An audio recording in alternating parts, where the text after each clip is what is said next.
सल्लल्लाहु ताला अलैहि व अला आलिहि व अस्हाबिहि व बारक व सल्लम। अम्मा बअदु फअऊज़ु बिल्लाहि मिनश शैतानिर रजीम। बिस्मिल्लाहिर रहमानिर रहीम। लक़द कान लकुम फ़ी रसूलिल्लाहि उस्वतुन हसनतुन लिमन कान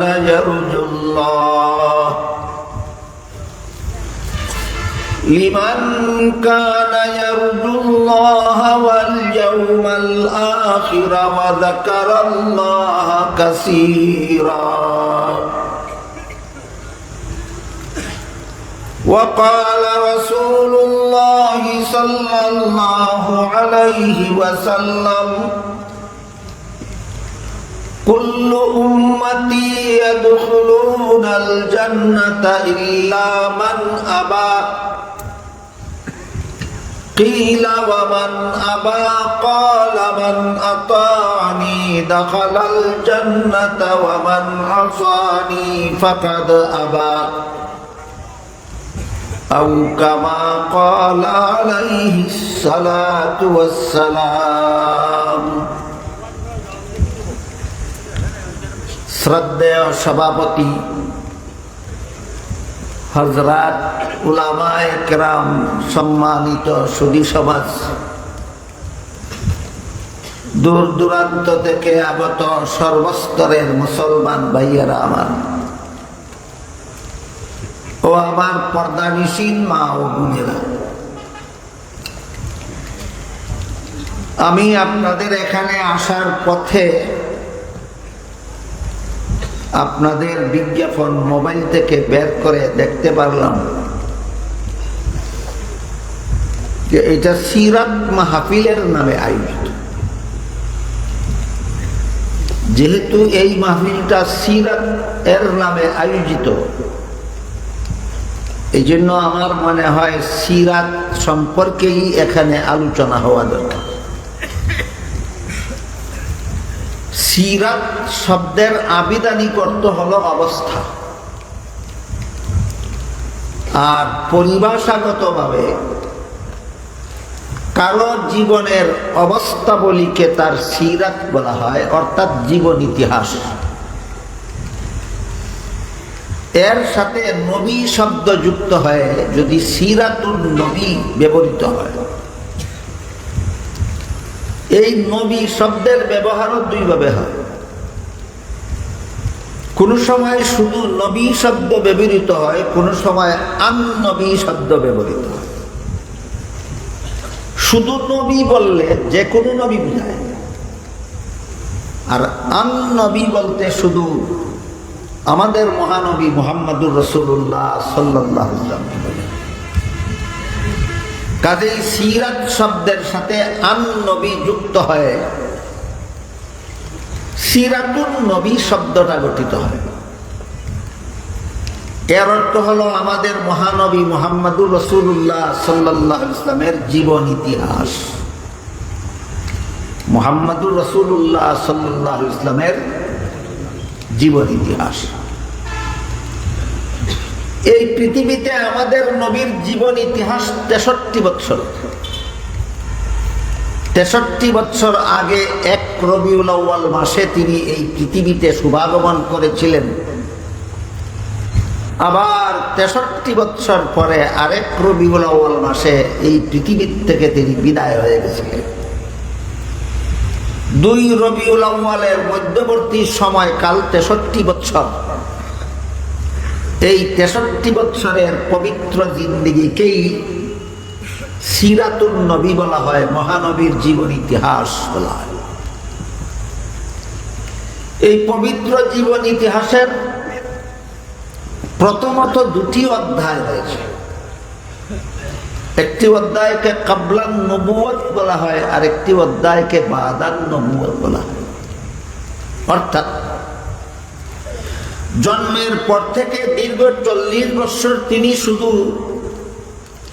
সমাজে বসবাস করেছেন, জীবনযাপন করেছেন, নবী হিসাবে দায়িত্ব পালন করেননি, আল্লাহর হুকুম ছিল না। জন্মের পর থেকে 40 বছর পর্যন্ত আল্লাহ তাকে নবী হিসাবে ঘোষণাও দেননি, নবীর দায়িত্ব পালনের হুকুমও করেন। আল্লাহর ইচ্ছা ছিল যে তিনি শুধু মানুষের সমাজে বসবাস করুন দীর্ঘ 40 বছর। নবুয়তের দায়িত্ব প্রাপ্তির পূর্ববর্তী 40 বছরের জীবন ইতিহাসকে সিরাতুন নবীর কাবলান নবুয়ত অধ্যায় বলা হয়। নবুয়তের দায়িত্ব প্রাপ্তির পূর্ববর্তী 40 বছরের ইতিহাস। 40 বছর পর আল্লাহ পাক রব্বুল আলামিন তাকে নবী হিসাবে পৃথিবীর মানুষের সমাজে ঘোষণা দিলেন এবং তাকে নবুয়তের দায়িত্ব পালনের নির্দেশ দিলেন। কাজেই 40 বছরের পরবর্তী বাকি 23 বছরের জীবন ইতিহাসকে বাদান নবুয়ত বলা হয়। নবুয়তের দায়িত্ব প্রাপ্তির পরবর্তী জীবন ইতিহাস। নবুয়তের দায়িত্ব প্রাপ্তির পূর্ববর্তী জীবন ইতিহাস হলো 40 বছরের, আর নবুয়তের দায়িত্ব প্রাপ্তির পরবর্তী জীবন ইতিহাস হইল 23 বছরের। আগের 40 আর পরের 23, এই 63 বছর। এই প্রধান দুটি অধ্যায়ের দুটি বৈশিষ্ট্য আছে। এগুলি হইল বোঝার মতো ব্যাপার, আলোচনা করার মতো ব্যাপার, জীবনভর মনে রাখার মতো ব্যাপার। সিরাতুন নবীর প্রধান দুটি অধ্যায় নবুয়তের দায়িত্ব প্রাপ্তির পূর্ববর্তী 40 বছরের জীবন ইতিহাস, এর একটা আলাদা বৈশিষ্ট্য আছে। আর দ্বিতীয় অধ্যায় হলো নবুয়তের দায়িত্ব প্রাপ্তির পরবর্তী 23 বছরের জীবন ইতিহাস, এরও আলাদা একটি বৈশিষ্ট্য আছে। প্রথম অধ্যায়ের বৈশিষ্ট্য হলো জন্ম থেকে নিয়ে কোরআন নাযিল শুরু হওয়ার পূর্ব পর্যন্ত 40 বছরের জীবন ইতিহাসের বৈশিষ্ট্য হলো পবিত্র জিন্দেগির এই অংশটা ছিল নবীর জন্য নবুয়তের দলিল। এই কথাটা মনে রাখুন, আস্তে আস্তে বোঝার চেষ্টা করুন। জন্ম থেকে কোরআন নাযিল শুরু হওয়ার পূর্ব পর্যন্ত 40 বছরের জীবন ইতিহাসের বৈশিষ্ট্য হলো পবিত্র জিন্দেগির এই অংশটা ছিল নবীর জন্য নবুয়তের দলিল। প্রথম অধ্যায়ের বৈশিষ্ট্যটা কি? নবীর জন্য নবুয়তের দলিল। পরবর্তী 23 বছরের জীবন ইতিহাসের বৈশিষ্ট্য হলো সেটা উম্মতের জন্য শরীয়তের দলিল। আগের অংশ নবীর জন্য নবুয়তের দলিল, পরের অংশ উম্মতের জন্য শরীয়তের দলিল। এই দুইটা কথা মনে রাখুন, দোয়া করুন আমি যেন আপনাদের বুঝাবার মতো করে বলতে পারি, আপনারা তারপর আস্তে আস্তে বোঝার চেষ্টা করুন। এই পর্যন্ত বুঝে থাকলে বলুন তো, সিরাতুন নবীর প্রধান দুটি অধ্যায়ের প্রথম অধ্যায় 40 বছরের জীবন ইতিহাস, এর বৈশিষ্ট্যটা কি? নবীর জন্য নবুয়তের দলিল। আর নবুয়তের দায়িত্ব প্রাপ্তির পরবর্তী 23 বছরের জীবন ইতিহাস দ্বিতীয় অধ্যায়, এই অধ্যায়ের বৈশিষ্ট্যটা কি? উম্মতের জন্য শরীয়তের। এবার আমরা বুঝার চেষ্টা করি নবীর জন্য নবুয়তের দলিল বলতে কি বোঝায়। এই দীর্ঘ 40 বছরের জীবন ইতিহাসে আল্লাহ পাক রব্বুল আলামিন আমাদের নবীর দ্বারা এমন কতগুলি ঘটনা ঘটাইছেন যে ঘটনাগুলি পরিষ্কারভাবে প্রমাণ করে তিনি নবী। ঘটনাগুলি তার নবুয়তের প্রমাণ দেয়। এই জন্য এটাকে নবীর জন্য নবুয়তের দলিল বলা হয়। কতদিন পর্যন্ত আল্লাহ নবীর দ্বারা এমন ঘটনা ঘটাইছেন? 40। দীর্ঘ 40টি বছর পর্যন্ত অসংখ্য অগণিত অজস্র ঘটনাবলী আল্লাহ নবীর দ্বারা ঘটাইছেন, যেই ঘটনাগুলির প্রত্যেকটা ঘটনা প্রমাণ করে যে এমন ঘটনা নবী ছাড়া আর কারো পক্ষে সম্ভব নয়। যেমন আমি এক দুইটা উদাহরণ আপনাদের সামনে তুলে দিই। কারো জীবন ইতিহাস তার জন্ম থেকে শুরু হয়। আমার কথা বুঝে থাকলে একটু দয়া করে বলুন তো, জন্মের আগের থেকে জীবন ইতিহাস শুরু হয় না জন্ম থেকে শুরু হয়? আমাদের নবীর সিরাতুন নবী বা 63 বছরের জীবন ইতিহাস নবীর জন্ম থেকেই শুরু হয়েছে। আর আমাদের নবীর জন্মকে আরবিতে মিলাদুন নবী বলা হয়।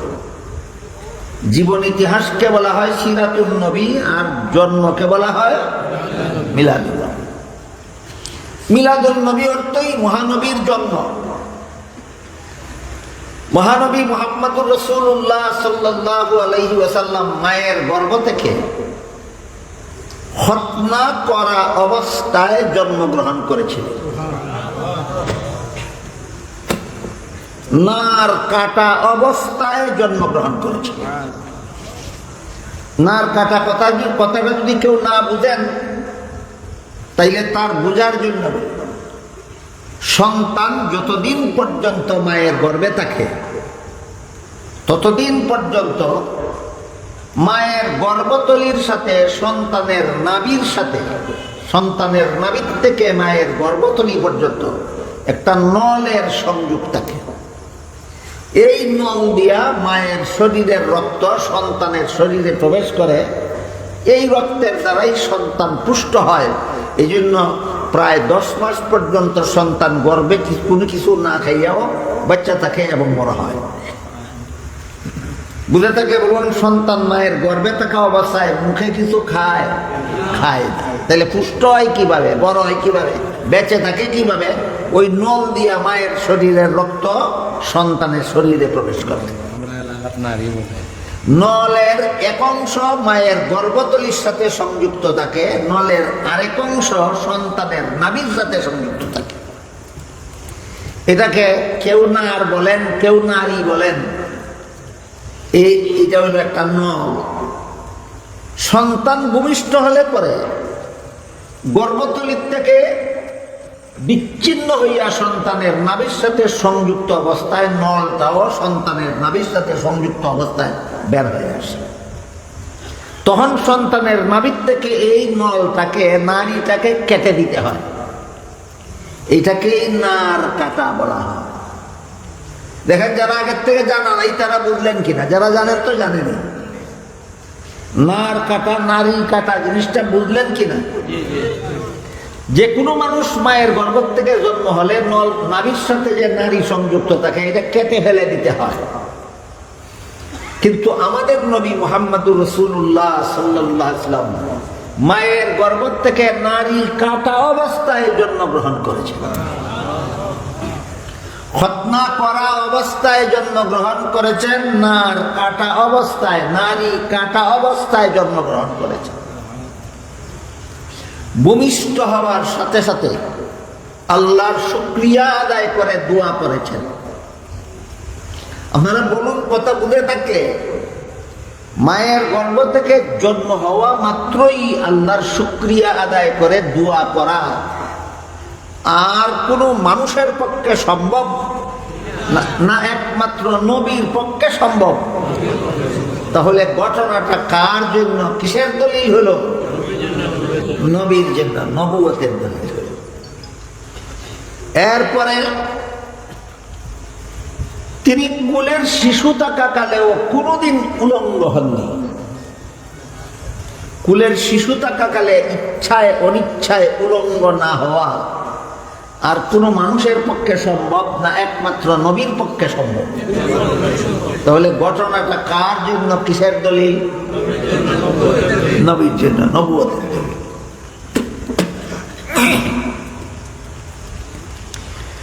আমাদের নবীর গর্ভধারিণী মায়ের নাম আমিনা, কিন্তু তিনি দুধ পান করেছিলেন দুধ মা হালিমা। বলুন তো, হালিমা আমেনার ছেলেকে দুধ পান করাতে পারতেন নিজের কোনো সন্তান না হইলে? পারতেন। যার যেই মেয়ের নিজের কোনো সন্তান জন্ম হয়নি সে অপরের সন্তানকে দুধ পান করাতে পারবে?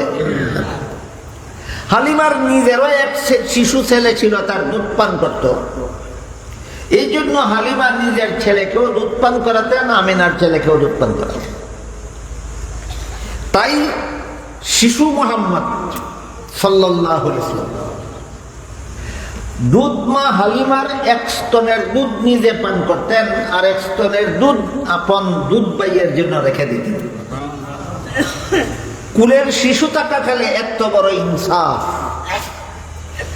এত বড় সুবিচার দুনিয়ার কোন মানুষের পক্ষে সম্ভব নয়, একমাত্র আমাদের নবীর পক্ষে সম্ভব ছিল।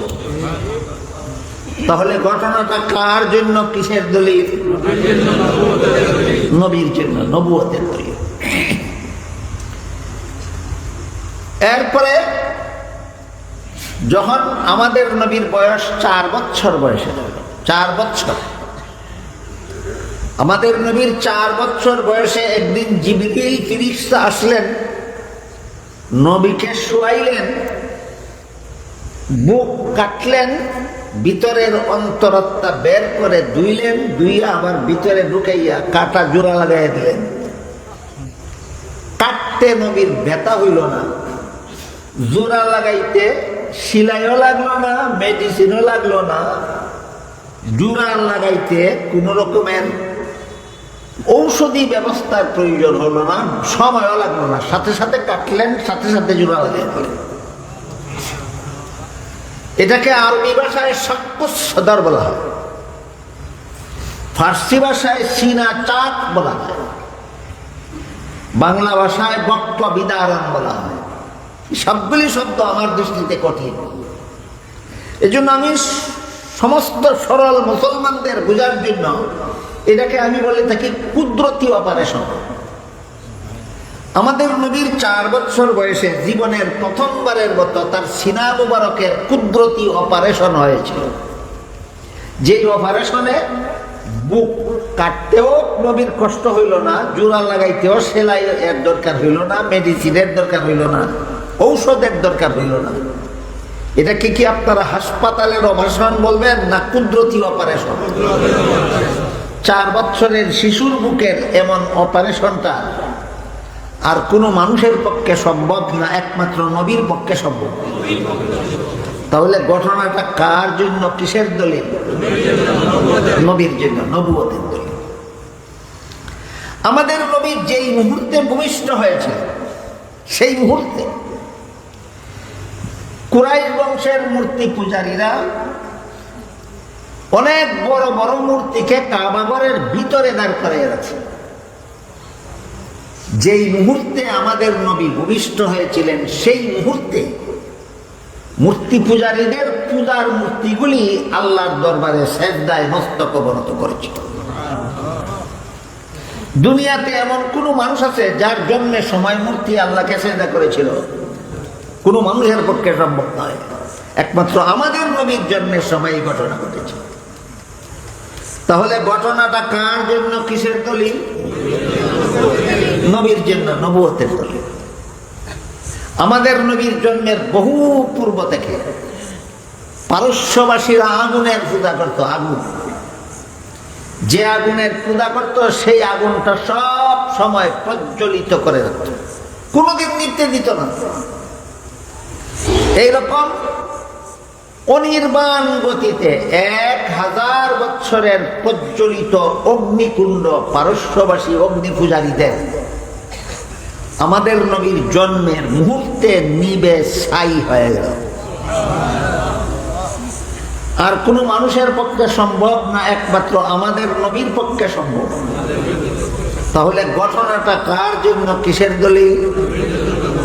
নবীর জন্য, নবুয়তের দলিল। এটা হলো সিরাতুন নবীর প্রথম অধ্যায়ের বৈশিষ্ট্য। বুঝেন, সিরাতুন নবীর প্রথম অধ্যায়ের বৈশিষ্ট্য নবীর জন্য, নবুয়তের দলিল। এইগুলি উম্মতের জন্য শরীয়তের দলিল নয়। উম্মতের জন্য যদি শরীয়তের দলিল হইত তাহলে উম্মতকেও হত্যা করা অবস্থায় জন্মগ্রহণ করতে হইত।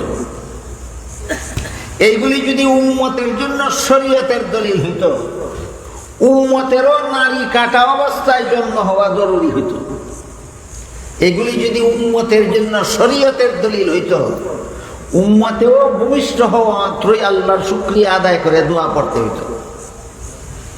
এইগুলি যদি উম্মতের জন্য শরীয়তের দলিল হইত, উম্মতেও শিশুকালে উলঙ্গ হইলে গুনাহ হইত। এগুলি যদি উম্মতের জন্য শরীয়তের দলিল হইত, উম্মতের 2 শিশু 1 মায়ের দুধ পান করলে প্রত্যেকটা শিশু 1 স্তনের দুধ পান করে, আর 1 স্তনের দুধ নিজের দুধ ব্যয়ের জন্য রেখে দেওয়া জরুরি হইত, না রাখলে গুনাহগার হইত। এইগুলি যদি উম্মতের জন্য শরীয়তের দলিল হইত, উম্মত শিশুকালে উলঙ্গ হইলেও গুনাহগার হইত। আমার কথা বুঝে থাকছে বলুন। সিরাতুন নবীর প্রথম অধ্যায় 40 বছর এর পবিত্র জিন্দেগিতে নবীর দ্বারা আল্লাহ যে সমস্ত ঘটনা ঘটাইছেন, এগুলি উম্মতের জন্য শরীয়তের দলিল না নবীর জন্য নবুয়তের দলিল? নবীর জন্য নবুয়তের দলিল। এই 40 বছরের প্রথম অধ্যায়ের আরো কিছু ঘটনা। নবীর শরীরের ঘাম মুবারকে মেশকে আম্বরের মতো সুগন্ধ হতো। শরীরের ঘামের মধ্যে আতরের সুগন্ধ হওয়া, এটা আর কোনো মানুষের পক্ষে সম্ভব না, একমাত্র আমাদের নবীর পক্ষে সম্ভব। তাহলে ঘটনাটা কার জন্য, কিসের দলিল? নবীর জন্য, নবুয়তের দলিল। এই জন্য নবী ছোটবেলার থেকেই কোনো রাস্তা দিয়ে গেলে সেই রাস্তার বাতাসে অনেকক্ষণ পর্যন্ত আতরের সুগন্ধ পাওয়া যেত। কাজে নবী কোন রাস্তা দিয়ে গেছেন কারো জানা না থাকলে যেই রাস্তার বাতাসে আতরের সুগন্ধ পাওয়া যায় বুঝতে পারতো একটু আগে নবী এই রাস্তা দিয়ে গেছেন। এটা কি আর কোনো মানুষের পক্ষে সম্ভব না, একমাত্র আমাদের নবীর পক্ষে সম্ভব। তাহলে ঘটনাটা কার জন্য, কিসের দলিল? নবীর জন্য, নবুয়তের দলিল। আমাদের নবী মুহাম্মদুর রাসূলুল্লাহ সাল্লাল্লাহু আলাইহি ওয়াসাল্লাম যদি খোলা আকাশের নিচে চলাফেরা করতেন, আর রোদের কারণে যদি নবীর শরীর মুবারকে কষ্ট হইত, তাইলে আকাশের মেঘের খণ্ড নবীর মাথা মুবারকের উপর ছায়া দিয়া দিয়া নবীর সাথে সাথে যাইত। রোদে শরীর কষ্ট হইলে আকাশের মেঘে ছায়া দিয়া দিয়া সাথে সাথে যাওয়া আর কোনো মানুষের পক্ষে সম্ভব না, একমাত্র আমাদের নবীর পক্ষে সম্ভব।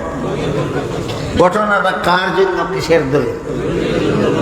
নবীর জন্য, নবুয়তের দলিল। আমাদের নবী যদি মুক্ত আকাশের নিচে কোথাও বসা থাকতেন, যে কারণে রোদের কারণে নবীর শরীর মুবারকে কষ্ট হইত, আশপাশের গাছের ডালপালা লতা পাতা নইয়া নবীর মাথা মুবারকের উপর ছায়া দিয়া দাঁড়াইয়া থাকত।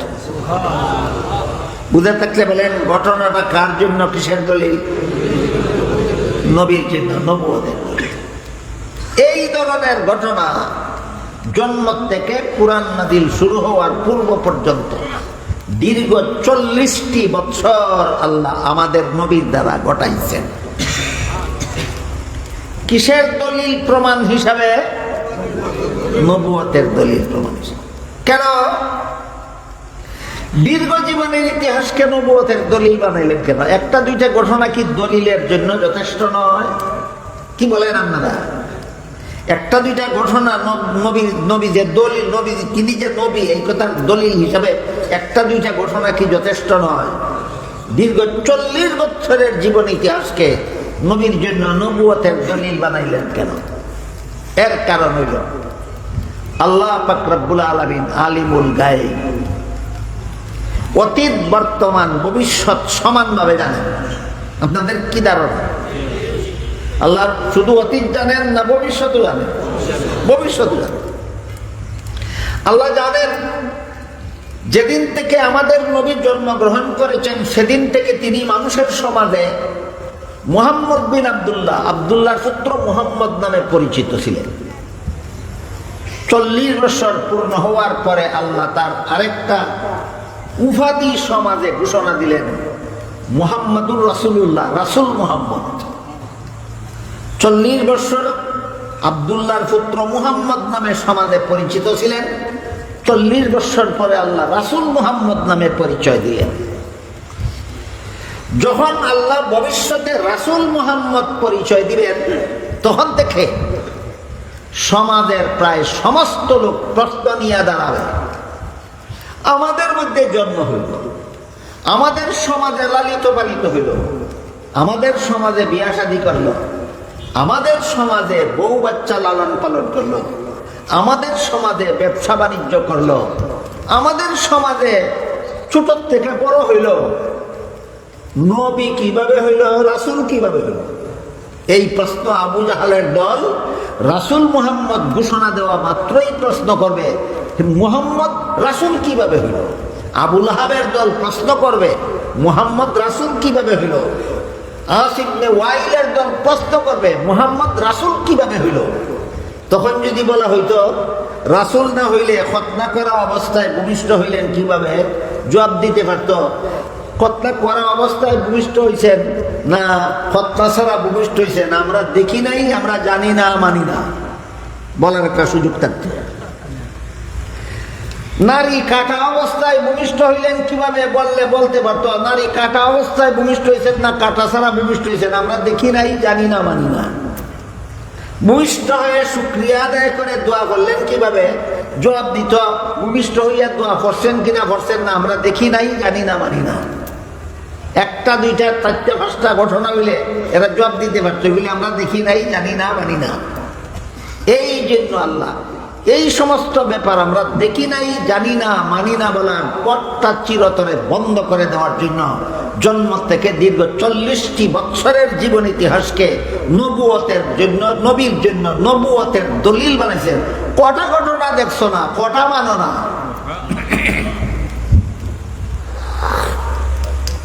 এই জন্য আবু জাহাল সহ আবু লাহাব সহ সমাজের সর্বলোকে আমাদের নবীর এই মহান চরিত্রের অবস্থা দেখে সর্বলোকে ঐক্যবদ্ধভাবে আমাদের নবীকে উপাধি দিয়েছিল। ওই 40 বছরের অধ্যায়, প্রথম অধ্যায় উপাধি দিয়েছিল আল আমিন।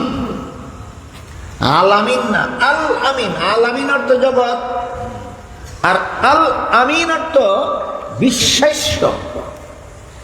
মর্ম হইল সত্যবাদী, পরম সত্যবাদী। মুহাম্মদ জীবনে কোনোদিন মিথ্যা কথা বলে না, পরম সত্যবাদী।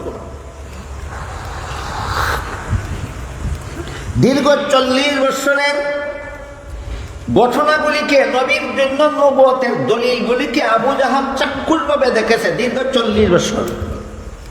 কাজেই কোনো ঘটনা দেখি নাই, জানি না, মানি না বলার সুযোগ আল্লাহ বাকি রাখেননি। এমন কথা যেন বলতে না পারে। এই জন্য 2 দিনের ঘটনা, 40 বছরের ঘটনাকে আল্লাহ নবীর জন্য নবুয়তের দলিল বানায় রাখছেন। আল্লাহ জানেন ভবিষ্যতে বলবে মানি না। তারপরও দ্বিতীয় অধ্যায় যখন আব্দুল্লাহর পুত্র মুহাম্মদকে আল্লাহ রাসূল মুহাম্মদ নামে পরিচয় দিলেন, মুহাম্মাদুর রাসূলুল্লাহ যখন আল্লাহ ঘোষণা দিলেন, তখন থেকেই আঙ্গুলে গোনার মতো কয়েকজন লোক ছাড়া সবাই প্রশ্ন করে বসলো। আমাদের মধ্যে জন্ম হইল, আমাদের মধ্যে লালিত পালিত হইল, আমাদের মধ্যে বিয়ে শাদী করলো, আমাদের মধ্যে বউ বাচ্চা পাললো, আমাদের মধ্যে ব্যবসা বাণিজ্য করলো, সে আবার রাসূল কিভাবে হলো? মাত্র আঙ্গুলে গোনার মতো কয়েকজন লোক ছাড়া সবাই এই প্রশ্ন নিয়ে দাঁড়ায় গেল, রাসূল কিভাবে হলো? রাসূল নিজে দাওয়াত দিলেন, আমি আল্লাহর রাসূল, আল্লাহ আমাকে রাসূল বলেছেন। এখন রাসূল যে নিজে আল্লাহর রাসূল বলে ঘোষণা দিলেন, এটা মুহাম্মদে মিথ্যা বলে এই কথা বলার সুযোগ নাই। কারণ 40 বছরের জীবন ইতিহাস দেখিয়া তোমরা আল আমিন কইছ। বলেন একদিনের ঘটনা দেখিয়া আল আমিন কইছে না 40 বছরের জীবন ইতিহাস দেখিয়া আল আমিন কইছে? এখন কি এই উপাধি প্রত্যাখ্যান করার সুযোগ আছে? সুযোগ নেই।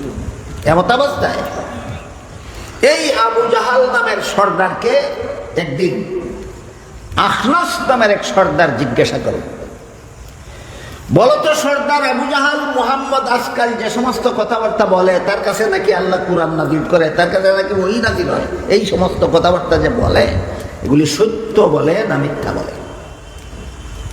আখনাস নামের এক সর্দার আবু জাহাল সর্দারকে জিজ্ঞাসা করল, মুহাম্মদ যে আজকাল বলে তার কাছে আল্লাহ ওহী নাযিল করেন, কোরআন নাযিল হয়, এগুলি সত্য না মিথ্যা? আবু জাহাল চিন্তা করে দেখল, যদি বলি সত্য সাথে সাথে প্রশ্ন আসবে, মানো না কেন? আর যদি বলি মিথ্যা সাথে সাথে প্রশ্ন আসবে। যেই লোকটা মিথ্যা বলে এই লোকটাকে 40 বছর পর্যন্ত আল আমিন কইলা কেন? বুঝছেন নি ব্যাপারটা আপনারা? এমন বেকায়দায় আবু জাহালদেরকে ফেলার জন্যই আল্লাহ 40 বছরের জীবন ইতিহাসকে নবীর জন্য নবুয়তের দলিল বানাইছেন। এমন একটা বেকায়দায় যেন আবু জাহাল ভবিষ্যতে পড়ে এদিকে জবাব দিলেও প্রশ্নের সম্মুখীন হবে, ওইদিকে জবাব দিল প্রশ্নের সম্মুখীন। এমন বেকায়দায় পড়ল আবু জাহাল। আখনাস জিজ্ঞাসা করলো, মুহাম্মদ আজকাল যে সমস্ত কথাবার্তা বলে সত্য না মিথ্যা? আবু জাহাল চিন্তা করে দেখলো, যদি বলি সত্য তাহলে প্রশ্ন আসবে, মানো না কেন? আর যদি বলি মিথ্যা প্রশ্ন আসবে, যেই লোকটা মিথ্যা বলে এই লোকটাকে 40 বছর পর্যন্ত আল আমিন বলছিল কেন? কেন হয়েছে কিছু 40 বছরের জীবন ইতিহাসকে কেন আল্লাহ নবীর জন্য নবুয়তের দলিল বানাইলেন? এইভাবে দুশমনদেরকে ঠেকানোর জন্য। আবু জাহেল কোন উপায় না পাই একটা নতুন একটা 3 নম্বর জবাব একটা উদ্ভাবন করল, আবিষ্কার করল।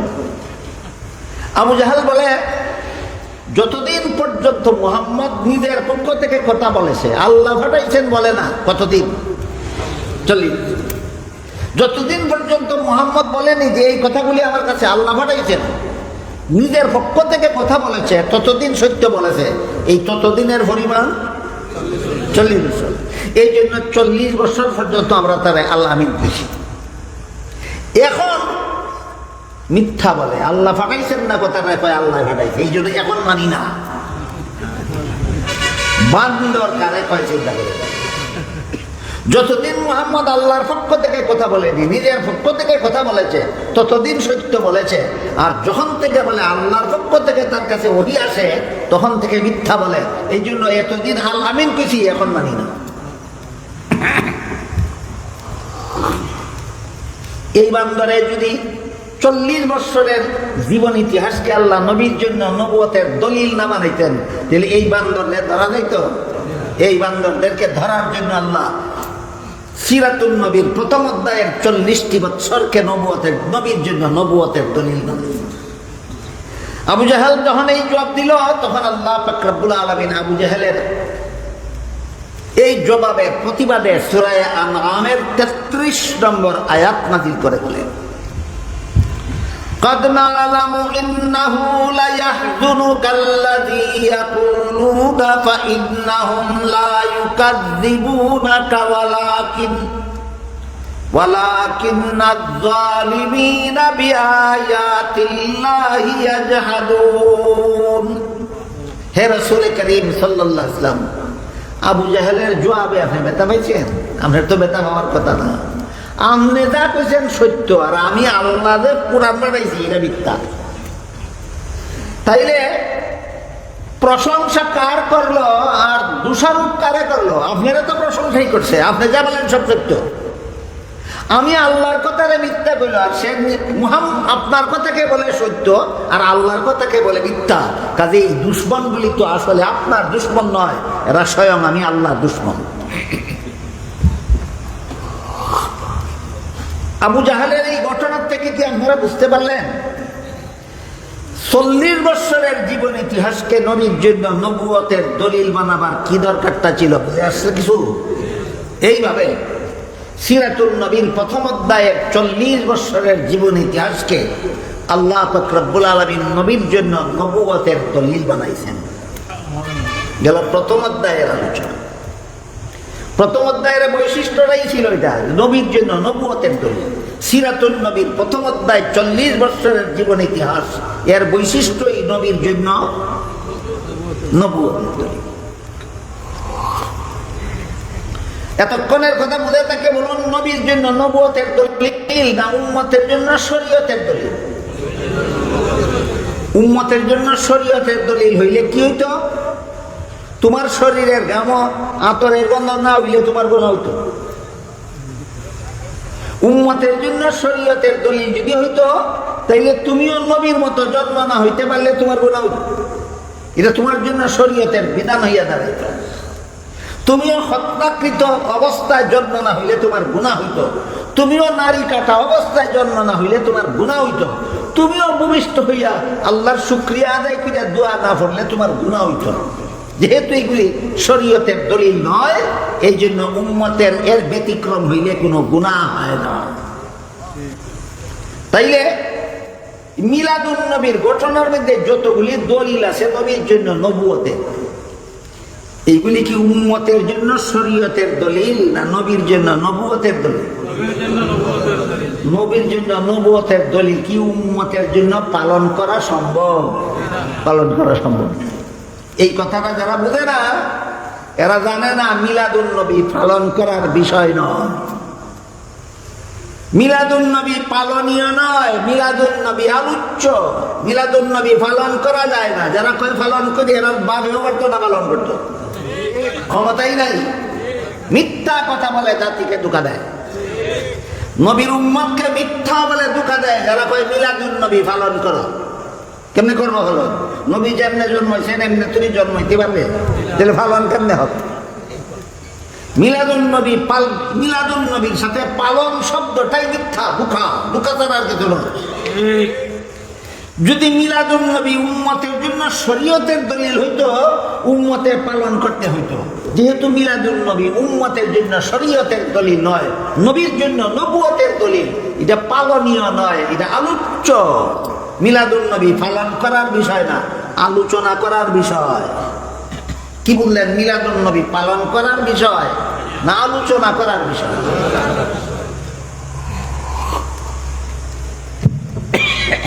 আলোচনার বহু উপকারিতা আছে। নিরপেক্ষ মন নিয়ে যদি বেদিন কাফিরের সামনে কাফিরেরা যদি আমাদের নবীর জন্মের আলোচনা করে নিরপেক্ষ বিবেক বিবেচনা নিয়ে, তাহলে তার বিবেক বাধ্য করবে তারে এই নবীর শরীয়ত গ্রহণ করতে। মুমিন মুসলমানে যদি মিলাদুন নবীর এই আলোচনাগুলি করে, নবীর জন্য নবুয়তের দলিল সম্বলিত ঘটনা যদি মুসলমানে আলোচনা করে, তাহলে তার ইমান আগের ইমানের থেকে পরবর্তী ইমান অনেক অনেক শক্তিশালী হবে, অনেক অনেক অনেক গুণ ইমান শক্তিশালী হয়ে যাবে। রাসূল করিম সাল্লাল্লাহু আলাইহি ওয়াসাল্লামের নবীর জন্য নবুয়তের দলিল সম্বলিত ঘটনাগুলি শুনলে আমাদের ইমান দুর্বল হয় না, শক্তিশালী হয়। এটা মিলাদুন নবীর আলোচনার আর একটা উপকারিতা। বেদিনের জন্য উপকারিতা, নবীর দিন মানতে বাধ্য হয়। মুসলমানের জন্য উপকারিতা, নিজের ইমান তাজা হয়। শুধু তাই নয়, নবীর জন্ম থেকে মৃত্যু পর্যন্ত সিরাতুন নবীর যে কোনো অংশের আলোচনা করলে নফল বন্দেগীর সওয়াব হয়। নবী কিভাবে জন্ম হয়েছেন আলোচনা করা নফল বন্দেগীর সওয়াব।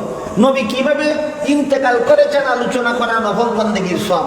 নবী কিভাবে ঘুমাইতেন, কিভাবে খাইতেন, কিভাবে পেশাব পায়খানা করতেন, নবী কিভাবে সংসারের কাজকর্ম করতেন, নবী কিভাবে ইবাদত বন্দেগী করতেন, যে কোনো অংশের আলোচনা করা নফল বন্দেগীর সওয়াব।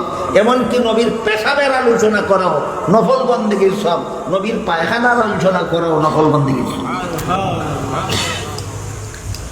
নবীর পেশাবের মতো পেশাব কেউ করতে পারবে না, নবীর পায়খানার মতো পায়খানা কেউ করতে পারবে না। কারণ নবীর পেশাবের সুগন্ধ হইত, নবীর পায়খানায় সুগন্ধ হইত।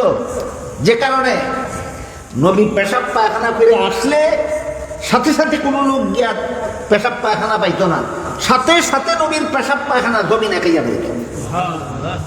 পালন করো, নবীর পেশাব পালন করতে পারবো, নবীর পায়খানা পালন করতে পারবে। এই দুঃখবাদেরা তো নবীর পেশাবও পালন করতে পারবে না।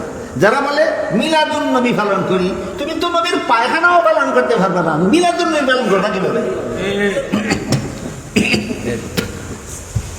বুঝে থাকলে বলুন তো, সিরাতুন নবীর প্রথম অধ্যায় 40 বছরের জীবন ইতিহাস উম্মতের পালন করার বিষয় না নবীর জন্য নবুয়তের দলিল আলোচনার বিষয়, পালনের বিষয় না আলোচনার বিষয়? আলোচনার বিষয়। এখানে কারো মানে একটা প্রশ্ন জাগতে পারে, জন্ম থেকে 40 বছরের ঘটনাগুলি যদি আমাদের পালনীয় না হয়, শুধু আলোচ্য হয়, আলোচনা করলে সওয়াব হয়, আলোচনা করলে নফল বন্দেগীর সওয়াব হয়, আলোচনা করলে ঈমান তাজা হয়, আলোচনা করলে নবীর নবুয়তের দলিল বুঝে আসে, আলোচনা করলে বেদিন কাফিরের ঈমান আনতে মনে চায়। এই উপকারিতার কারণে শুধু আলোচনা করার বিষয় যদি হয়, উম্মতের জন্য পালনীয় বিষয় যদি না হয়, তাহলে নবী 25 বছর বয়সে জীবনের প্রথম বিয়ে করেছিলেন। কত বছর? দেখি দ্বিতীয় অধ্যায়ের ঘটনা না প্রথম অধ্যায়? প্রথম অধ্যায় উম্মতের জন্য যদি পালন করার বিষয় না হয়, তাহলে তো নবী প্রথম অধ্যায়ে বিয়ে করেছিলেন, এটা উম্মতের জন্য সুন্নত হলো কিভাবে? না বিয়া নবীর সুন্নত না? পরিষ্কার ভাষায় হাদিস শরীফে আল্লাহ রাসূল বলেছেন, আন নিকাহু মিন সুন্নতি, বিবাহ বন্ধনে আবদ্ধ হওয়া আমি নবীর সুন্নত। তাহলে তো নবী বিবাহ বন্ধনে আবদ্ধ হয়েছিলেন 25 বছর বয়সে, যে উম্মতের জন্য পালনীয় হলো কিভাবে? এই প্রশ্নের জবাব হইল, নবী 25 বছর বয়সে বিয়ে করেছিলেন, এই কারণে বিয়া করা উম্মতের জন্য নবীর সুন্নত হয়নি। দ্বিতীয় অধ্যায়ে 40 বছর পরে নবী বলে দিয়েছেন, ইয়া মাশারা শাবাব মান ইসতাতা মিনকুমুল বাআতা ফালইয়াতাযাওয়াজ, হে যুব সম্প্রদায়, তোমাদের যাদের শারীরিক এবং আর্থিক সামর্থ্য আছে, আমি হুকুম দিলাম তোমরা বিয়ে করো। নবী 25 বছরের সময় বিয়ে করেছিলেন, এই জন্য বিয়ে করা নবীর সুন্নত হয়েছে না 40 বছর পরে বিয়ে করতে আমাদেরকে হুকুম দিয়েছেন, এই জন্য সুন্নত হয়েছে? কাজেই 40 বছরের জীবন ইতিহাস পালনীয় নয়, 40 বছরের জীবন ইতিহাস উম্মতের জন্য শরীয়তের দলিল নয়, 40 বছরের জীবন ইতিহাস আলোচ্য নবীর জন্য নবুয়তের দলিল। এইভাবে আল্লাহ দীর্ঘ 40টি বছরের জীবন ইতিহাসকে এমন ভাবে নবীর জন্য নবুয়তের দলিল বানাইছেন, মরণ পর্যন্ত বেঈমান কাফিরেরাও অস্বীকার করার সুযোগ লাভ করতে পারেনি। এই দীর্ঘ 40 বছর সময়টা আল্লাহ এই জন্য ব্যয় করছেন, যে মরণ পর্যন্ত কোনো বেঈমান কাফিরের জন্য বলতে পারে না, আমরা জানি না, আমরা শুনছি না, আমরা দেখছি না, আমরা মানি না, এসব কথা বলার জন্য সুযোগটা দেখে। এইভাবে 40 বছর পার হওয়ার পর আল্লাহ পাক রব্বুল আলামিন আমাদের নবীর কাছে ওহী নাজিল শুরু করলেন। দ্বিতীয় অধ্যায় শুরু হইল। ওহী নাজিল থেকে কোন অধ্যায় শুরু হইল? দ্বিতীয় অধ্যায় শুরু হইল। কোরআন নাজিল শুরু হইল, ওহী নাজিল শুরু হইল যখন থেকে নবীর কাছে, তখন থেকে সিরাতুন নবীর দ্বিতীয় অধ্যায় শুরু হইল। দ্বিতীয় অধ্যায়ের বৈশিষ্ট্য হইল উম্মতের জন্য শরীয়তের দলিল। ভুলে গেছেন?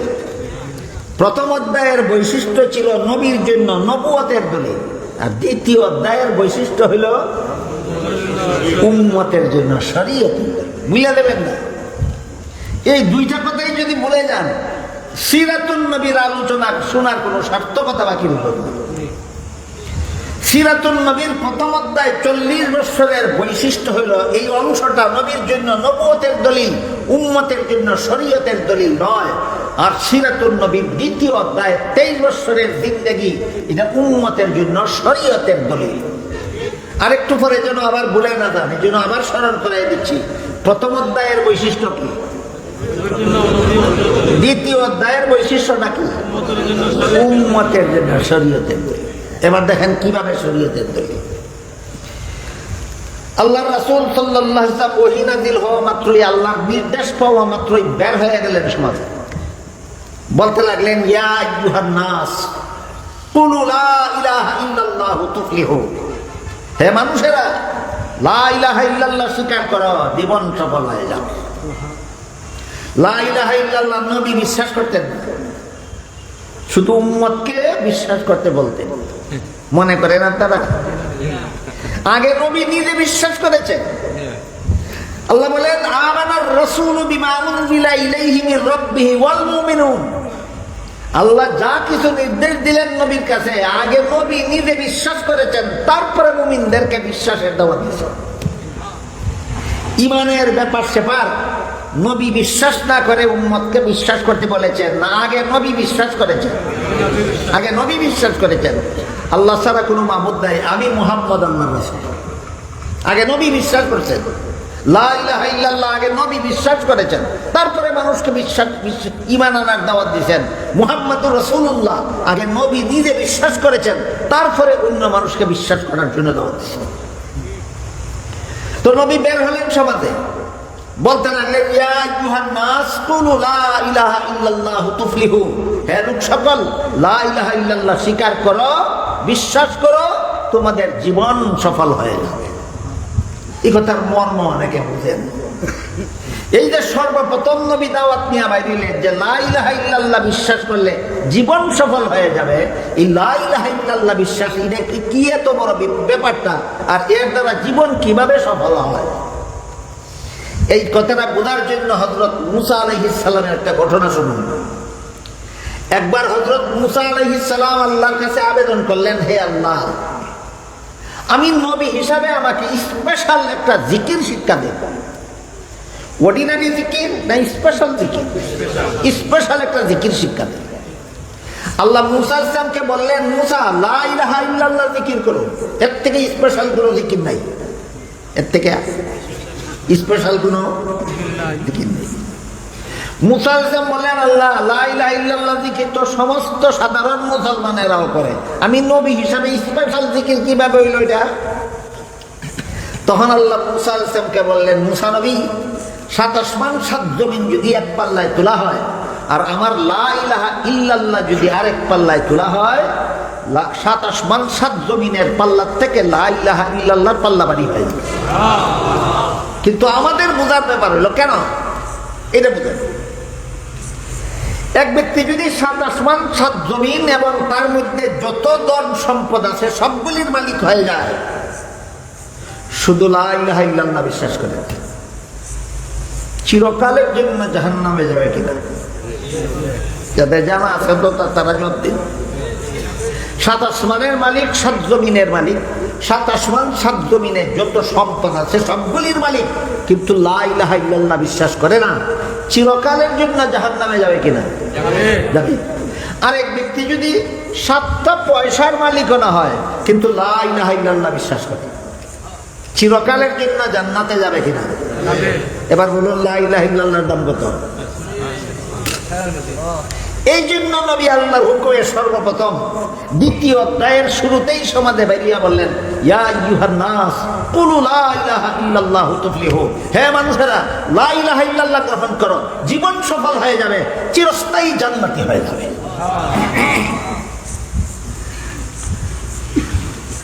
আরম্ভ হইল 2য় অধ্যায়ের কাজ। প্রথম অধ্যায়ে সবাই নবীকে সম্মান করত, মর্যাদা দিত, প্রশংসা করত, আল আমিন বলে সকলেই উপাধি দিয়েছিল। 2য় অধ্যায়ে যখন লা ইলাহা ইল্লাল্লাহর দাওয়াত নিয়ে বের হলেন, ওই যে আগে বলছিলাম আঙ্গুলে গোনার মতো কিছু লোক ছাড়া সবাই নবীর প্রাণের দুশ্মনে পরিণত হল। আরম্ভ হইল সংঘাত, আরম্ভ হইল জুলুম, অত্যাচার, নির্যাতন। একাধারে দীর্ঘ 13টি বৎসর পর্যন্ত এই মক্কাবাসী কুরাইশ বংশের মূর্তি পূজারীরা নবীকে এবং নবীর দাওয়াত গ্রহণ করে যারা ইসলাম কবুল করেছিলেন তাদেরকে অবর্ণনীয় জুলুম অত্যাচার করেছে। ওহী নাযিল শুরু হওয়ার পরে নবী মক্কায় আরো 13 বৎসর ছিলেন, আর এরপরে হিজরত করে মদিনা শরীফ গিয়ে সেখানে ছিলেন আরো 10 বৎসর। সুতরাং 2য় অধ্যায়ের আবার 2 অংশ।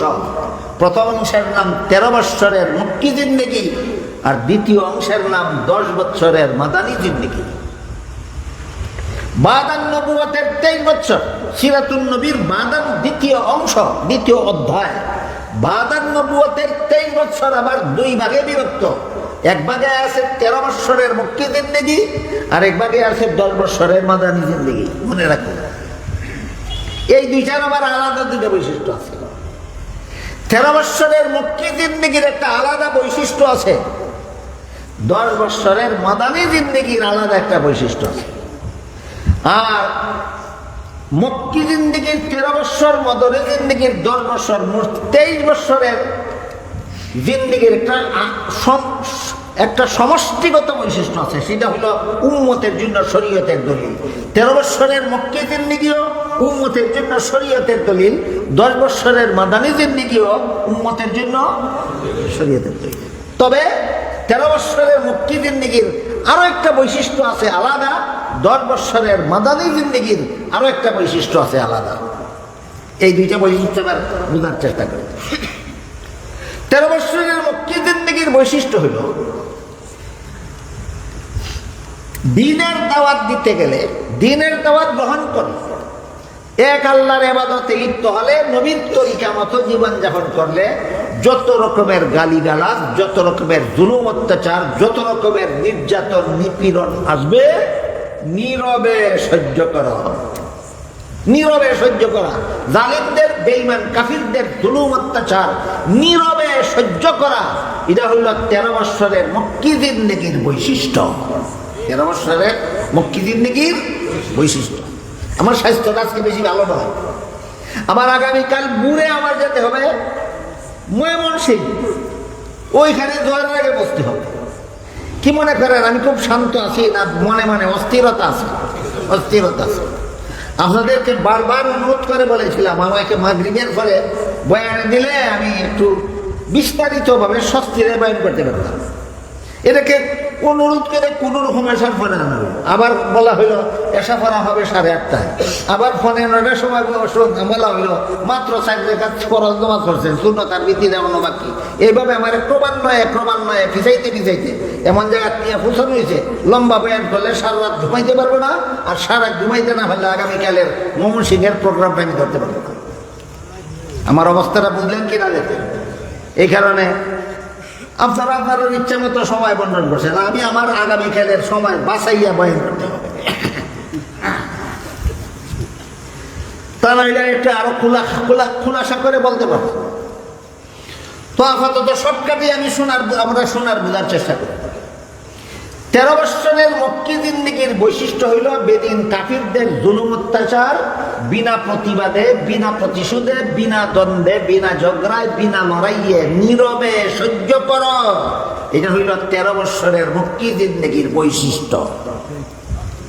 এই জন্য দীর্ঘ 13টি বৎসর নবী দ্বীনের দাওয়াত নিয়ে বের হওয়ার পর থেকে যে 13 বৎসর মক্কায় অবস্থান করেছিলেন, এই দীর্ঘ 13টি বৎসর পর্যন্ত মক্কাবাসী মূর্তি পূজারী বেঈমান কাফিরেরা অবর্ণনীয় জুলুম অত্যাচার নবীর উপর আর নবীর ইমানদার সাহাবাদের উপর অবর্ণনীয় জুলুম অত্যাচার চালায়। এর দুই একটা উদাহরণ শুনুন। একদিন নবী বাজারে গেলেন, মানুষকে লা ইলাহা ইল্লাল্লাহর দাওয়াত দেওয়ার জন্য। লা ইলাহা ইল্লাল্লাহর দাম কত? 7 আসমান 7 জমিনের দাম যত। এটা ভুলে যাবেন না। লা ইলাহা ইল্লাল্লাহ, আল্লাহ মুসা নবীকে বলে দিয়েছিলেন লা ইলাহা ইল্লাল্লাহর দাম। জান্নাতের যদি কোনো মূল্য থাকে তাহলে একমাত্র লা ইলাহা ইল্লাল্লাহ হইল জান্নাতের মূল্য। লা ইলাহা ইল্লাল্লাহ বিশ্বাস অন্তরে নিয়ে মরবে, জান্নাতের খরিদ্দার হতে পারবে। লা ইলাহা ইল্লাল্লাহ বিশ্বাস অন্তরে নিয়ে মরতে পারবে না, জান্নাতের খরিদ্দার হতে পারবে না। কাজেই যদি বলা হয় লা ইলাহা ইল্লাল্লাহর দাম কত, এক কথায় বলা যাবে জান্নাতের দাম যত। তাই নবী একদিন লা ইলাহা ইল্লাল্লাহর দাওয়াত নিয়ে বের হলেন, বাজারে গেলেন। বাজারে, কারণ বাজারও বেশি লোকের সমাগম থাকে, অল্প সময়ে বেশি লোকের একসাথে দাওয়াত দেওয়া যায়। এই হিকমতে আল্লাহর নবী বাজারে গিয়ে বললেন ইয়া আইয়ুহান নাস কুলু লা ইলাহা ইল্লাল্লাহু তুফলিহু, হে মানুষেরা লা ইলাহা ইল্লাল্লাহ স্বীকার করো, জীবন সফল হয়ে যাবে, চিরস্থায়ী জান্নাতি হয়ে যাবে। সাথে সাথে আবু জাহাল দল নিয়ে বাজারে গেল। একদিকে নবী বলেন লা ইলাহা ইল্লাল্লাহ স্বীকার করো, অপরদিকে আবু জাহাল দল দিয়ে বাজারের মানুষকে বলে সাবধান বাজারের মানুষ, মুহাম্মদের কথা গ্রহণ করো না, মুহাম্মদ পাগল। এক দানাও যখন ফিরাইতে পারলো না, তখন আবু জাহাল দল নিয়ে নবীর গায়ে থুক নিক্ষেপ করতে লাগলো। এর দ্বারাও যখন ফিরাইতে পারলো না, থুকে ভিজা শরীরে রাস্তার বালু নিক্ষেপ করতে লাগলো। এর দ্বারাও যখন ফিরাইতে পারলো না, আবু জাহাল দল নিয়ে নবীর গলায় গামছা বেঁধে বাজারের গলিতে ফেলে বাজারের গলিতে টানা হেঁচড়া করেছেন। এইভাবে আরম্ভ হইল জুলুম অত্যাচার। এইরকম জুলুম নির্যাতন বলুন তো বুঝে থাকলে 13 কতদিন নবী সহ্য করেছেন? এটা হইল সিরাতুন নবীর দ্বিতীয় অধ্যায়ের প্রথম অংশ। সিরাতুন নবীর দ্বিতীয় অধ্যায়ের প্রথম অংশ। আরেকদিন নবী এই লা ইলাহা ইল্লাল্লাহর দাওয়াত দেওয়ার জন্য মক্কা থেকে কয়েক মাইল দূরে তায়েফ গেলেন।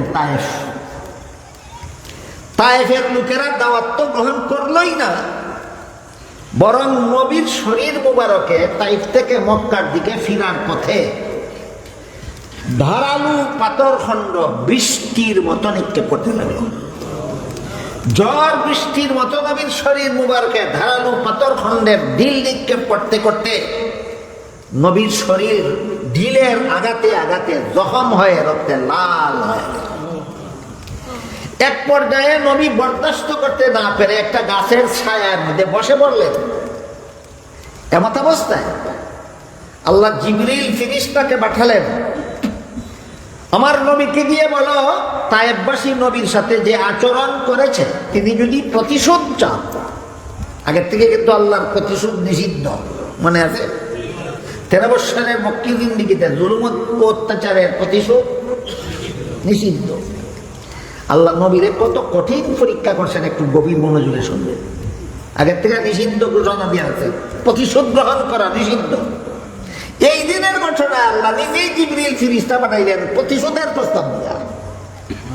জিবরিল যান আমার নবীকে দিয়ে বলুন তায়েফবাসী যে বেয়াদবি করেছে, নবী যদি প্রতিশোধ চান তাহলে তায়েফের দুই প্রান্তের দুই পাহাড়কে একত্র করে সমস্ত তায়েফবাসীকে নিষ্পেষিত করে দেন। এখন যদি নবী বলেন ঠিক আছে আমি প্রতিশোধ চাই, তাহলে আগের নিষেধ পালন হবে না লঙ্ঘন হবে? কেমন লোকটাকে আল্লাহ সমস্ত জগতের মধ্যে সবচেয়ে বড় ঘনিষ্ঠ বন্ধু বানাইছেন, এটা আরেকটা জানা থাকার কথা সমস্ত মুসলমানদের। আল্লাহর গোটা সৃষ্ট জগতের মধ্যে আল্লাহর সবচেয়ে বড় ঘনিষ্ঠ বন্ধু আছেন একজন মাত্র, তিনি হলেন মুহাম্মাদুর রাসূলুল্লাহ। বুঝে থেকে বলুন আল্লাহ গোটা সৃষ্ট জগতের মধ্যে আল্লাহ সবচেয়ে বড় ঘনিষ্ঠ বন্ধু কজন? তিনি কে? মুহাম্মদ। কেমন লোকটারে সমস্ত জগৎবাসীর থেকে বেশি ঘনিষ্ঠ বন্ধু বানাইছেন? যেই লোকটা এইরকম কঠিন পরীক্ষায় পাশ করছে। কি কঠিন পরীক্ষা? নিষেধ ছিল 13টি বৎসর পর্যন্ত প্রতিশোধের নাম নিল না। 13 বৎসরের ভিতরে নিজেই প্রতিশোধের প্রস্তাব দিয়ে পাঠাইছেন। আগের কথা স্মরণ রাখো না, ভুলে যাও, এখানে হবে দুস্থ তোমার পরীক্ষা। বলেন তো আল্লাহ আমাদের নবীকে ঘনিষ্ঠ বন্ধু বানাইছেন বিনা পরীক্ষায় না অত্যন্ত কঠিন পরীক্ষার মাধ্যমে? এটা কি পরীক্ষা না? আল্লাহ নিজেই নিষেধ করেছেন, প্রতিশোধ নিতে পারবে না, নিজেই প্রতিশোধের প্রস্তাব দিয়ে বানাইছেন। আমার নিষিদ্ধতা ভুলে যাও না, মনে রাখো, দেখবো পরীক্ষা করো। আদম আলাইহিস সালাম কিন্তু নিষিদ্ধতার কথা ভুলে গেছিলেন, মনে নাই? বেহেশতে দিয়ে একটা গাছের ফল খাইতে নিষেধ করেছিলেন। ইবলিসের ছলচাতুরিতে আদম নিষিদ্ধতার কথা ভুলে গেছিলেন। মুহাম্মাদুর রাসূলুল্লাহকেও প্রতিশোধ নিতে নিষেধ করেছেন, আল্লাহ নিজেই প্রতিশোধের প্রস্তাব দিয়ে পাঠাইছেন। তুমিও আমার নিষিদ্ধতার কথা ভুলে যাও কিনা পরীক্ষা করব। বলেন তো আপনাদের ঈমান আকীদা মতো আদম আলাইহিস সালাম এর মর্যাদা শ্রেষ্ঠ না আমাদের নবীর মর্যাদা শ্রেষ্ঠ? ও কারণেই না আদম ভুলে গেছিলেন, আমাদের নবী ভুলেননি। আদম ভুলে গেছিলেন, আমাদের নবী ভুলেন। শ্রেষ্ঠত্বের কারণ থাকতে হয়, ও কারণে আল্লাহ কাউকে শ্রেষ্ঠ মর্যাদা দান করেন না। এক হাদিসে আল্লাহ রাসূল বলেন ইন্নাল্লাহা ফাদ্দালানি আলাল আম্বিয়া ওয়া ফাদ্দালা উম্মতি আলাল উমাম। আল্লাহ আমাকে সমস্ত নবী রাসূলগণের উপর শ্রেষ্ঠ মর্যাদা দান করেছেন। আমাদের নবীকে আল্লাহ সকল নবীগণের উপর শ্রেষ্ঠ মর্যাদা দান করেছেন, আর আমার উম্মতকে আল্লাহ সকল নবীর উম্মতের উপর শ্রেষ্ঠ মর্যাদা দান করেছেন। আমাদের নবী হলেন সমস্ত নবীগণের চেয়ে শ্রেষ্ঠ, আর এই নবীর উম্মত হওয়ার কারণে আমরা সকল নবীর উম্মতের চেয়ে শ্রেষ্ঠ। হাসরের মাঠে অন্য নবীর উম্মতের হিসাব নিকাশের আগে আমাদের হিসাব নিকাশ শেষ হবে। হাসরের মাঠে অন্য নবী পুল সিরাত পার হওয়ার আগে এই নবীর উম্মত পুল সিরাত পার হয়ে যাবে। হাসরের মাঠে অন্য নবী জান্নাতে প্রবেশ করার আগে এই নবীর উম্মত জান্নাতে প্রবেশ করবে। এক হাদিসে রাসূল পরিষ্কার ভাষায় বলেছেন আল্লাহ কোন নবীকে ততক্ষণ পর্যন্ত জান্নাতে প্রবেশ করার সুযোগ দিবেন না যতক্ষণ পর্যন্ত আমার উম্মত জান্নাতে প্রবেশ করবে না, যতক্ষণ পর্যন্ত আমি জান্নাতে প্রবেশ করবো না। রাসূল বলেন, আমি যতক্ষণ পর্যন্ত জান্নাতে প্রবেশ করব না ততক্ষণ পর্যন্ত কোন নবীকে আল্লাহ জান্নাতে প্রবেশের অনুমতি দিবেন না, আর যতক্ষণ পর্যন্ত আমার উম্মত জান্নাতে প্রবেশ করবে না ততক্ষণ পর্যন্ত কোন নবীর উম্মতকে আল্লাহ জান্নাতে প্রবেশ করতে দিবেন না। এই শ্রেষ্ঠত্ব কি এমনি অর্জন হয় না কঠিন পরীক্ষা? যে যত কঠিন পরীক্ষায় পাস করে তত বেশি শ্রেষ্ঠত্ব লাভ করে। দেখেন আমাদের নবীরা কত বড় কঠিন পরীক্ষায় দিল। আগেই নিষেধ করে রাখছেন প্রতিশোধ নিতে পারবেন না 13 বছর। নিজেই প্রতিশোধের প্রস্তাব দিয়া পাঠাইলেন কোথায়? তাইফ। জিবরিল এসে বললেন, আপনার সাথে এই বেয়াদবেরা কি আচরণ করেছে আল্লাহ দেখেছেন, আল্লাহ আমাকে পাঠিয়েছেন প্রস্তাব দিয়ে, আপনি যদি প্রতিশোধ চান আল্লাহ তাইফের 2 প্রান্তের 2 পাহাড়কে একত্র করে নিষ্পেষিত করে দেবেন। রাসূল আপনি যদি চান কথা প্রস্তাব শুনে নবী বলেন, আল্লাহুম্মা হদি কওমি ফাইন্নাহুম লা ইয়ালামুন। হে আল্লাহ, এদেরকে নিষ্পেষিত করে দিও না, এদেরকে হেদায়েত দান করে দাও। পরীক্ষা ফেল, পাস, ডিভিশন কোনটা দিবেন আপনারা? এমনি আল্লাহ আমাদের নবীকে সকল নবীর উপর শ্রেষ্ঠ মর্যাদা দেন। এইভাবে এত জুলুম নির্যাতন করলো, বিন্দু মাত্র প্রতিশোধ না চেয়ে পাল্টা হেদায়েতের দোয়া করলেন, জুলুম নির্যাতনের 2টা উদাহরণ মাত্র দিলাম, একদিন বাজারও আর একদিন তাইফ। এইরকম জুলুম নির্যাতন দীর্ঘ 13টি বছর সহ্য করে রাসূল মক্কায় লা ইলাহা ইল্লাল্লাহর দাওয়াত চালু রাখার কারণে আঙ্গুলে গোনার মতো কয়েকজন ইসলাম গ্রহণ করল।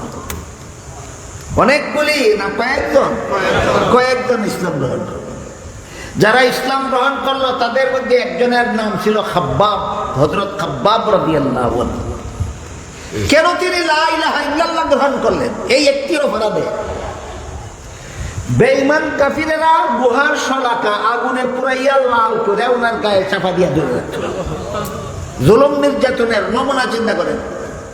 একটা জ্যান্ত মানুষের, হুঁশজ্ঞান সম্পন্ন মানুষের গায়ে যদি লোহার আগুনে পুরাইয়া লাল করে যদি জীবিত মানুষটার শরীরে চাপাইয়া ধরে রাখা হয়, কি পরিমাণ জুলুম নির্যাতন হতে পারে। আরেকজন এর নাম ছিল হযরত বিলাল রাদিয়াল্লাহু তাআলা। কেন লা ইলাহা ইল্লাল্লাহ গ্রহণ করলেন? এই অপরাধে আরবের গরম বাঙালিদেরকে বোঝানো কঠিন। আরব যখন গরম পড়ে তখন মরুভূমির উত্তপ্ত গরম বালুর কণা যদি শরীরের চামড়ায় পড়ে, এই বালুর গরমে চামড়ায় ঠুসা উঠে যায়। এইরকম বালুর মধ্যে হযরত বিলালকে চিৎ করাইয়া শুয়াইয়া বিশাল পাথর মুখে চাপা দিয়া রাখত সন্ধ্যা পর্যন্ত। জুলুম নির্যাতনের নমুনা। যারা ইসলাম গ্রহণ করেছিলেন, যারা লা ইলাহা ইল্লাল্লাহর দাওয়াত গ্রহণ করেছিলেন, তাদের মধ্যে আরেকজন মহিলার নাম ছিল হযরত সুমাইয়া রাদিয়াল্লাহু আনহা। আবু জাহাল নিজের হাতে বর্ষা দিয়া হযরত সুমাইয়া রাদিয়াল্লাহু আনহার লজ্জাস্থানে আঘাত করে শহীদ করেছিল। কয়েকটা উদাহরণ দিলাম, বুঝে থাকলে বলুন এইরকম জুলুম নির্যাতন নবী এবং নবীর অনুসারী মুসলমানদের উপর কতদিন চলেছিল। এই 13 বৎসরের জীবন ইতিহাসের নাম মক্কি জিন্দেগি। 13 বৎসরের জীবন ইতিহাসের নাম মক্কি জিন্দেগি। বৈশিষ্ট্য প্রতিবাদ নয়, প্রতিশোধ নয়, নীরবে সহ্য করো। মনে থাকবে এই 13 বৎসরের মক্কি জিন্দেগির বৈশিষ্ট্য বিনা প্রতিবাদে, বিনা প্রতিশোধে নীরবে সহ্য করা। বলুন নবী নীরবে সহ্য করেছেন কিনা? সহ্য করেছেন। তারপর 13 বৎসর অতিক্রান্ত হওয়ার আগের 40 আর পরের 13 কত হইল?